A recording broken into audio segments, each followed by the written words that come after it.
Okay. Hi అండి, అందరూ నమస్కారం. అయితే మొన్న వీడియో వేసినా కానీ అయితే అందులో పేరు పెట్టలేదు. ఈరోజు కూడా పేరు పెడతలేను. ఆ వ్యక్తి గురించి నేను చెప్తున్నాను.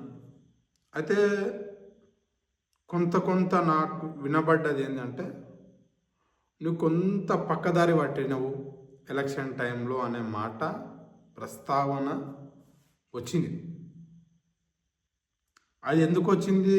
అది పూర్తిగా ప్రజలలో ఏమున్నదంటే, నరసింహ బీఆర్ఎస్ మాట మాట్లాడుతున్నాడు,